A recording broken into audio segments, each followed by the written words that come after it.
to the second Forest 24/7 blog in association with www.forest247.com. We recorded this today with Ben from My Only Forest blog. They're available on Twitter at My Only Forest. I'm available on Twitter at Forest247 blog. And please enjoy the podcast. Today we discuss Billy Davies's confirmation, the latest sackings from Fawaz Al-Hassari, and also the Bristol City Game. Enjoy!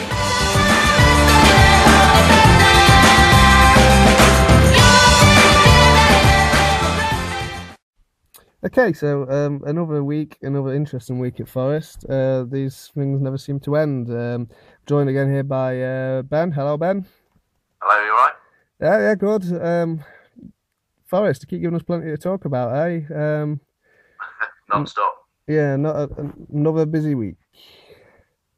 All good in the land of podcasts. Exactly. But in terms of the week, I think we should start where the first bit of the week came. Bristol City. It was kind of on the cards that we'd lose to Sean O'Driscoll. I know. I sort of hoped we'd get something when McLeish had gone. I thought maybe it might give us a bit of direction, but no, that defeat was coming a mile off in the end. No, I tend to agree. It wasn't one I really even followed that closely. Because I just had a bad feeling about the game anyway. Sort of watching Soccer Saturday and seeing the goals come through, there's an air of resignation, I think, really, every time. Let's go to Ashton Gate, you knew it'd be bad news. Yeah, exactly. The boy could have been so different because Blackstock missed that sitter. I don't know if you saw that, but literally from about 3 yards out, headed it at the bar. It just went over. He's done a couple in the last week or two, and now people are starting to suggest on Twitter that he's useless after everyone was really happy that he signed the contract. Yeah, he's not the only one of the strikers that isn't playing well at the minute. I think all of them aren't performing, but I'm sure we'll come to that a bit later on. But it's Cox, just another one of these things. What's Cox doing at the moment? He's doing nothing for me at the moment. I know he's been out of position a couple of times in like the hole behind the strikers, but considering the strong start he made, I've been quite disappointed with Cox since probably Christmas, if not a little bit before. I can't remember the last time Cox scored a goal for us, to be quite honest. I know he had that penalty at Leicester. I think that must be his last goal, but from open play, I think you're looking must be October, September time. Probably that wonder goal time, really. Yeah, that's it, pretty much. I mean, he started really well. He got those 5 or 6 goals, and it just seems to have dried up a little for him. Obviously, things might well change with a new manager. Very pleasing that he was installed after we spent 20 minutes talking about how he might be installed as manager. Yeah. Wasn't a waste of material. It was obvious in the end. Yeah, well, I mean, it looked nailed on. I don't think we'd have done that if it wasn't nailed on. So yeah, I mean, Billy's got his backroom team. That's come through since then. That he's got all the same backroom team. I guess I'm sort of pleased about that because I mean they're the people who help bring in the success. I mean,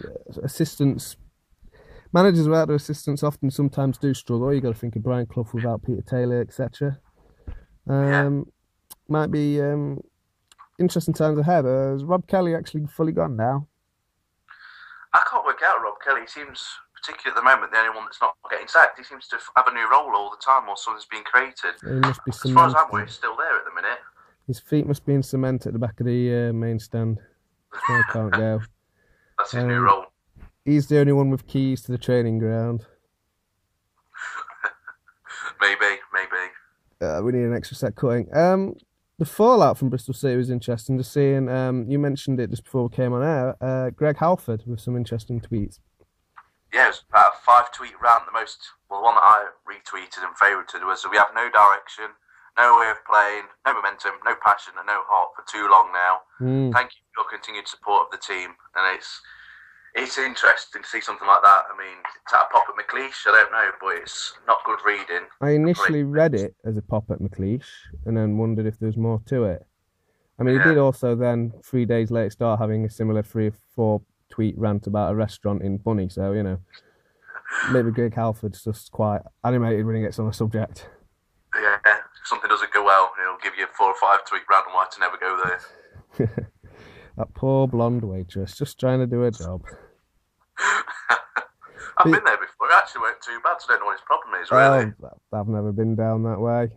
Being in North Notts, I don't get to go down there. Probably think I talk funny.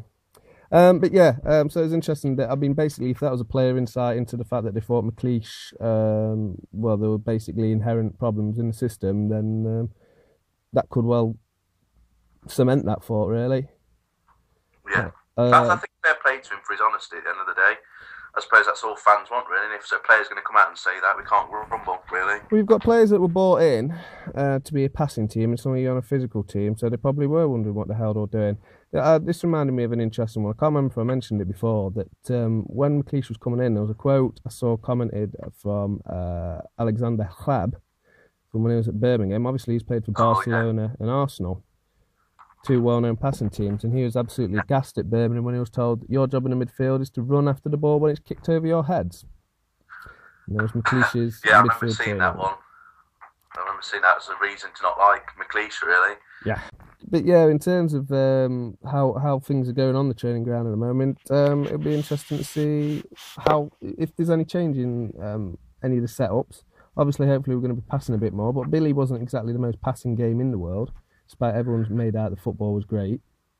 Yeah, it was great because it got results and it brought a 5-2 win over Derby. That's the main reason it was so great. And 5-1 v Leicester, yeah. And, you know, there were high points in between, but there was some days. I mean, 89 minutes against Swansea with 10 men, and we failed to break them down. That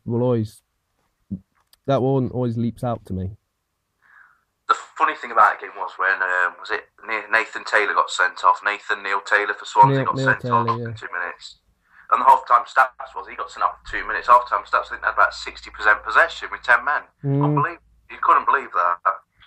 So it's not always roses, but I mean, it's going to be better than it was under McLeish, let's be honest. I mean, he never settled here. No one ever accepted him. So it seems that Fawaz's brush struck.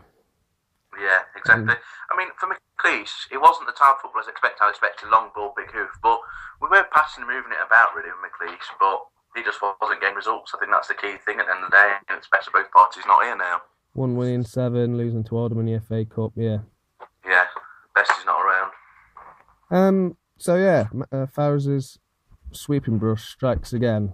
I did enjoy a picture I saw from LTLF earlier, with a picture of David Cameron saying we were getting the unemployment figures down until Fawaz Asawi took over at Forest. Yeah. Another round. You can't even call it a revolving door anymore. It's just almost a fire exit, really. Yeah, because no one's coming in the other way. It's not a revolving door yet. We've had Bobby Downs come in. I don't know anything about him to know if that's a good appointment or a bad appointment. So I love it when someone on Twitter says it's a good appointment. No one knows anything about him. But because no one knows anything about it, they latch onto that person's thoughts and say, "Yeah, I agree." Yeah. So yeah, an interesting overnight. Just when we're struggling to think what we might fill this with, Fawaz gives us something to talk about. Off goes Nick Marshall, off goes John Pelling, and off go two marketing type board level guys. Yeah. And there was someone else from the academy gone as well, I believe. Oh really? Well, the rumours are Pemberton's another one that's going, but unconfirmed. I mean, I saw people saying that Billy's bringing his own men, but I don't think Billy's going to bring a finance director with him. It's some of them just, I'm not sure why they're happening, really. Billy's not happy with the marketing chief, yeah. Yeah, I don't know what marketing he's trying to get, but we'll see. I've not been happy with the marketing chief lately with the amount of emails I get about special offers, so, you know, maybe it's a good thing. Maybe Fowers is fed up with emails coming in. Every week it's free delivery on something from the club shop. Oh, I'm fed up. I never used to get these. Can we go back to the days that Forest lived in the dark ages? 20% off if you got a season ticket. That's the way forward, not an email to tell you you've got 20% off. Yeah, so be interesting to see what happens with the academy. Of course, the initial reaction was everyone saying that Billy's finished the academy off, so maybe that was the hashtag unfinished business. I've come in to kill off the academy. But then someone dug up this morning a quote from him from the day after the West Brom win, one of the most famous wins, that Billy was saying, I need more kids coming through from the youth team. We don't have enough squad depth being cemented by the youth team. It was always a two-way thing, but I think people say Billy Davies kicked off the academy, and Billy Davies did hold the academy for a time when he was here. But you've got to look at this last season. McGugan was his key player, and he was obviously a product of our academy, really. So there is some value there. I know people are saying we've not brought through any good young kids for years, but I'd still rather have academy than not have one, because you never know, the next Messi could be there now. When I saw the kids the other week, I thought they were brilliant. Yeah, you went on to the youth game, and so it'd be interesting to get your perspective on that. So, I mean, I hear everyone always seems to say good things about the youth team, because I think everyone always wants to see good things in the youth team. But I mean, to the general, because I mean, last year they were playing good stuff, obviously with Bamford banging them in. So they're looking good again. Yeah, looking really good again. From what I saw, and what I really liked about it, was two things that stood out for me: quick passing, one-touch football, whisk the ball in. They could easily adapt into our first team, really, if someone was good enough, because they used that passing. What was the left back like? Sorry? What was the left back like? He didn't really get a look in, really. It was more through the centre with everything happening. But I thought that Gunnar, or whatever his name was, the winger, was really, really good. Oh, yeah. And the guy who scored 2 goals, I forget his name now, the centre forward, he was really strong as well. Because we just sent David Morgan as well, who was like the midfield linchpin on loan to Dundee. So, you know, I'm sure he could have been playing in that team, because it's certain age ranges. So yeah, it'd be interesting to see what they do with the youth team. I mean, they're not going to completely disband it. I mean, I'm sure there's certain promises they've had to make to provide a team for the entire season, and would get quite sort of reprimanded if we suddenly start removing our team from competitions halfway through the season. Yeah, exactly. So we'd have to at least go through with that. Well, the most important thing for me was from that game was the togetherness of that team. They all, every time they scored a goal, Forest, they'd all 10 of them celebrated with each other. Obviously, the goalkeeper staying in the net, but the other 10 all celebrated it together. There's a togetherness there with the youth team. I really like it. It'd be a shame to let it go. I mean, I can't seriously. I think perhaps maybe they've just decided that, you know, it's been 10, 15 years of relatively underachieving at this club. So let's just get rid of everyone and start bringing in people who might want to bring a fresh light on things. Now, Nick Marshall's probably paid the price, maybe unfairly. I've never had an issue with him, but then I've never, you know, there's nothing that screams out of me that he was doing his job amazingly well. I mean, 1 or 2 youngsters coming through, yeah, but every other academy is producing about the same level of youngsters. I mean, look at someone like Watford's. Watford's the interesting one, though, because I remember reading an article where it was after they beat us 2-0, actually, and I was just about to say about this. They were saying how that they're doing well in the league, but they're furious at the new owners because they've took their academy down to a grade C or something. Yeah, no, basically they've scaled it back to about the minimum necessary, and Watford have, I mean, Ashley Young's your classic example, really, but there's X amount of other players which they've bought through and sold on. And okay, we haven't. John Barnes, another that came through Watford's academy. I think he was, wasn't he? Who? John Barnes. I think you're going back a little bit before their current regime might have any influence on that just one. Just a little bit. But yeah, no, it's an interesting comparison if something like that is happening elsewhere, that other clubs are scaling it back. It could be a chance to think you should be scaling it forward, because there's a club who are producing good youngsters who aren't going to be anymore. So where are those youngsters going to go? That's it. I mean, I'd always refer to the July press conference when the Sowies took over, because it was going to take us up to a top grade academy. Mm-hmm. But as it's become clear that the Sowies don't really know or have no direction on where they're going, they might have seen Watford, what they've achieved, because they've done pretty similar to us, brought in a load of players and they're flying high, whereas we're languishing. They're probably just looking at their model. So what makes me laugh about people complaining about the amount of loan signings, Watford's a team made up of loans, and I think they'll make second if they carry on current form. I completely agree with what Holloway was saying about Watford, though. 14 loanees they've got. It is unfair. It's because they're foreign. It's balmy, that is. Absolutely balmy. Yeah, and be interesting to see what happens in terms of Billy trying to bring in any loans. I mean, that's going to be the potential thing over the next couple of weeks, I guess. Although it was only today, yesterday they confirmed that James McFadden isn't coming. I thought that was pretty much nailed on about 10 days ago, wasn't it? Yeah, pretty much. I'm surprised that wasn't happened. Yeah, well, Billy's also said there's a lack of pace in the squad. We could have told him that beforehand. Yeah. So, so we've got a game this Saturday and Tuesday to look forward to.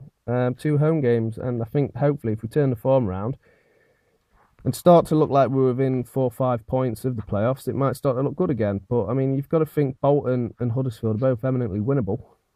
Well, 6 points is what I'm expecting. And really, with Charlton away, I'm expecting at least 9, really, because Charlton are winnable. Yeah, and if Billy can fire a rocket up at some of these players' arses, then we should be firing. I really do think, I mean, Huddersfield game was going to be a big crowd anyway. It's a tenner. Billy's back for Saturday with the Bolton game, another big crowd. going to have a very charged atmosphere, but also it's one of those atmospheres where the crowd is going to be behind the team. It's not going to be like with some games where there's a big crowd where they weren't really sort of with the team. They're just there because it's cheap. But this time people want to be there and they're going to be willing the team to win. So it'll be interesting to see the atmosphere. Yeah, obviously it will go on its normal cycle. If we're doing bad after 20 minutes, the people that come for a day out will then start booing. And I don't know. I think it might, because in terms of those games when that usually happens, it's because they've come for a cheapo. And so they don't really care. Whereas, this time for the Bolton game, certainly, they'll have paid full price. And I think people will be willing the team to do well because they want Billy to succeed. I think that's the thing for everyone. I think we all want Billy to succeed because we just want them days back that we was having 2 or 3 seasons ago. I think everyone will be behind him from 3 o'clock on Saturday. Yeah, well, if he succeeds, so we succeed. So I think that's the main thing. Yeah, and there was a certain element, I think, with everyone not wanting us to succeed under McLeish, because then that'd be 2-3 years of just utter dour football. Yeah, that's it. And it's all, well, with McLeish, it was always one extreme to another. He won the treble with Rangers one year and then finished third the season after in a 2-horse race league. And with Birmingham, we won the League Cup and got them relegated in the same season. So at least we don't have them problems. So, and if we succeed, then we can all shove it down Rob Dorset's throat. He's not commenting on us anymore. No, until speaks up today about us. Yeah, the moment more sackings come out, suddenly he's talking about us again. Yeah, he's an idiot. He's an idiot. I can't stand him. He's I like the way that he's trying to make out that we're all just bitter, and it isn't just the fact that we don't like someone talking ill about our club, and he's trying. Oh no, I want the best for Forest. Well, stop rocking about then, pal. Yeah, because he's the one that causes all the arguments on Twitter. Well, you start to wonder if Gary Megson's dark forces are being rooted out at long last. That poltergeist rattling round in the office somewhere, which may well be Fawaz in his pyjamas. Did you hear that story? I've not heard that one, no. Apparently, someone had turned up for a meeting and Fawaz was rattling around City Ground in his pyjamas and had maybe kicked the night. That sounds like one of these believable stories. Yeah, that's what I thought. It sounds... Someone... Probably Rob Dorset again. Yeah. But yeah, it's an interesting one, having a Sky report, because he was also ranting after the press conference with Billy. He just seems to be very bitter at the regime, and there's something more than he just doesn't trust them. There's something deep and rooted there. Yeah, I'm not really bothered, to be quite honest. I mean, I can't ever remember seeing him on Sky Sports News, to be quite honest. His name rang a bell, but I couldn't remember what he looked like. Yeah, but it's probably the reason he was so mad after the press conference was because it sounded like things were going in the right direction again, and you don't want that to happen. Everyone's suddenly pulling in the same direction at Forest. This goes against his idea that we're all infighting and this is all causing horrible things. I said most people are pulling in the same direction. There's a few who aren't, obviously. There'll always be a few who just want to moan. But onwards and upwards. Saturday will be interesting to see how we go under Billy, and Tuesday. And you're saying you want 6 points. I'd probably take 4, but 6 points I'd be happy with. I think promotion, if Fawaz still wants promotion, he can forget about that now. I think it's 9 points into it now, the gap, and 15 games to go. It'll be something quite remarkable if we do it. We were once 6-7 points off automatic promotion with 4 games left in League One. That's true. Just saying. Yeah, that's true. Never rule anything out. Yeah. Anyway, so yeah, it'll be an interesting week, and we'll see how those games go. Well, thanks once again, Ben, for joining us. Your Twitter tag is at my Forest blog. At My Only Forest, I think it is. At My Only Forest. Yeah. Twitter and find it. Yep, and so you can follow him or you can follow myself at the link there's probably just tweeted this that you've seen. This will be going up on SoundCloud, and we're also making it available on YouTube, and hopefully after a while, if we get a build up of these, we can go onto iTunes as well for you. So yeah, cheers, Ben, and we'll discuss the 2 home games next week. Brilliant. See you later. Cheers.